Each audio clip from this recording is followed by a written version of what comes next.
جموں اور کشمیر کی line of control LOC کے ساتھ زندگی اکثر نازک امن اور اچانک بھڑکے ہوئے تشدد کے درمیان اٹکی رہتی ہے۔ لوگ گھر چھوڑ دیتے ہیں، بنکرز دوبارہ کھول دیے جاتے ہیں اور بچپن گولیوں کی آوازوں میں کھو جاتا ہے۔ یہ شیلنگ بھی اسی وقت شروع ہوئی جب انڈیا نے آپریشن سندور کے تحت دوسری طرف 9 مختلف جگہوں پر میزائلز ماری۔ جنگ یہاں کبھی پوری طرح ختم نہیں ہوتی، وہ صرف سوتی ہے اور جب جاگتی ہے تو ہمیشہ وہی قیمت لیتی ہے۔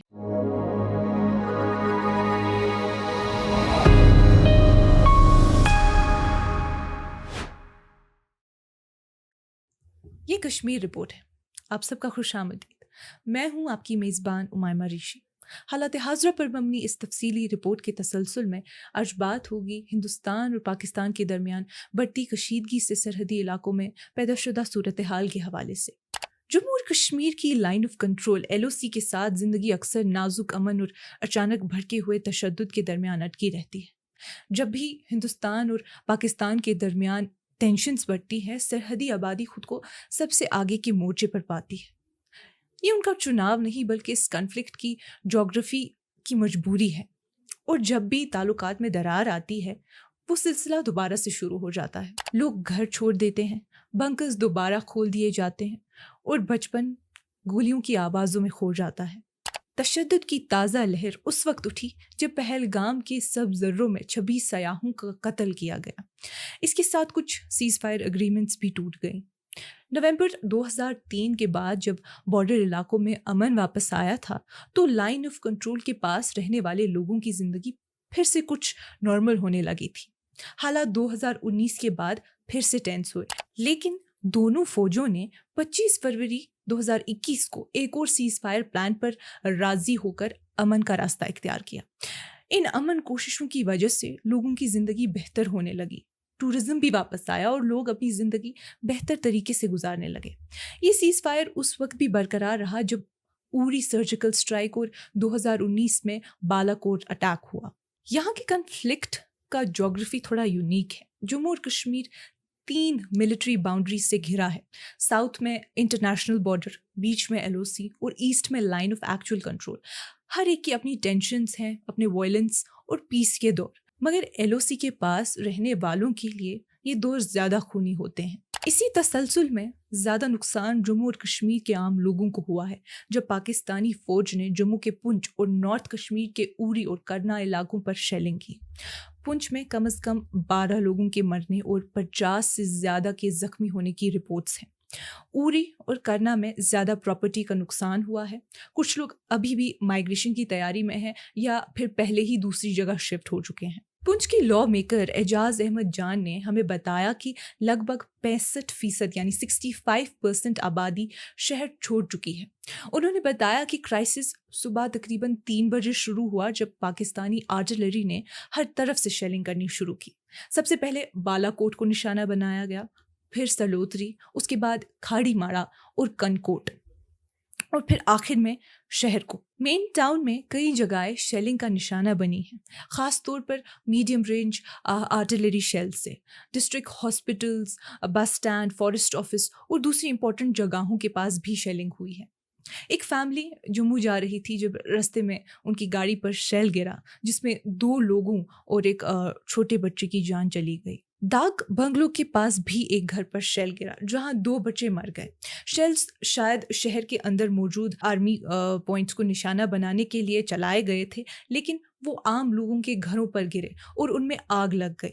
صبح تک لوگ آگ بجھانے کی کوشش کر رہے تھے اور ساتھ ساتھ اپنی جان بچانے کی بھی کوشش کر رہے تھے، کیونکہ دوپہر تک شہر پر شیلنگ رک رک کر ہو رہی تھی۔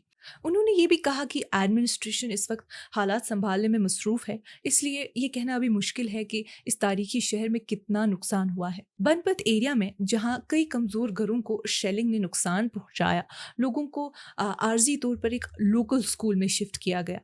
ایک درسگاہ بھی شیلنگ کا نشانہ بنا جہاں کے ایک سینئر استاد بھی شہید ہو گئے۔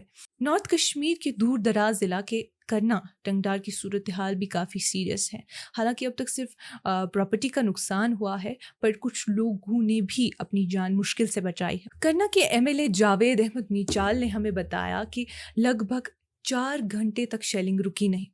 لگ بھگ 8 سے زیادہ گھروں کو نقصان پہنچا، جس میں ایک مسجد بھی شامل ہے۔ انہوں نے کہا کہ ٹنگڈار کا مین بازار بھی آگ لگنے کی وجہ سے کافی نقصان میں آ گیا۔ کچھ پاکستانی شیلز چوکی بل میں بھی گرے ہیں، جہاں کم از کم 2 گھر، کئی گاڑیاں اور دکانیں نقصان کا شکار بن گئی ہیں۔ کل رات اوری تیسرا بڑا علاقہ تھا جہاں پاکستانی فوج نے فوراً شیلنگ شروع کر دی۔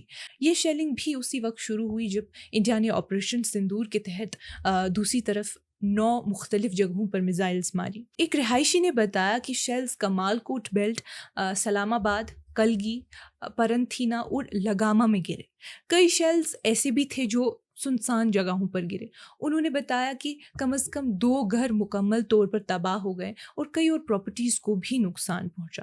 4 لوگ، جس میں عورتیں بھی شامل ہیں، زخمی ہوئی اور ان کا علاج اس وقت لوکل ہاسپٹل میں ہو رہا ہے۔ اس کے برعکس انہوں نے یہ بھی بتایا کہ اب شہر تک جانا کنٹرول میں نہیں اور لوگوں کو بارہ مولہ، شیری اور بونیار سے آگے جانے کی اجازت نہیں دی جا رہی۔ ناظرین، تناؤ کے اثرات صرف جان و مال کی حفاظت تک محدود نہیں ہیں، اس کا اثر روزگار اور زندگی کے دوسرے پہلوؤں پر بھی پڑا ہے۔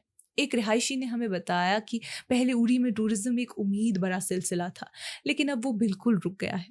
بارڈر ٹورزم کو کافی ڈیولپ کیا گیا تھا اور ان میں سے بہت سے لوگ اسی پہ اپنا گزارا کرتے تھے، لیکن اب حالات کے سبب ان کا گزارا بالکل رک گیا ہے۔ اوری کا انفراسٹرکچر ابھی تک پرانے کنفلکٹس کے نشانے اٹھائے ہوا ہے۔ 1998 کی شیلنگ کے بعد سرکار نے حاجی پیر اور کمال کوٹ جیسے سینسٹیو ایریاز میں بنکرز ایلوکیٹ کیے تھے۔ کچھ بنکرز ابھی بھی کنسٹرکشن میں ہیں، جبکہ کچھ پرانے بنکرز کو صاف کر کے دوبارہ تیار کیا جا رہا ہے۔ میڈیا رپورٹس کے مطابق مودی حکومت نے پچھلے 10 سالوں میں لگ بھگ 15,000 کمیونٹی اور پرائیویٹ بنکرز سینسٹیو بارڈر گاؤں میں بنوائے ہیں۔ موجودہ وقت میں میڈیکل ایمرجنسیز کا رسپانس دیا جا رہا ہے اور ڈاکٹرز کو ہیلی کاپٹرز کے ذریعے افیکٹڈ ایریاز میں بھیجا جا رہا ہے۔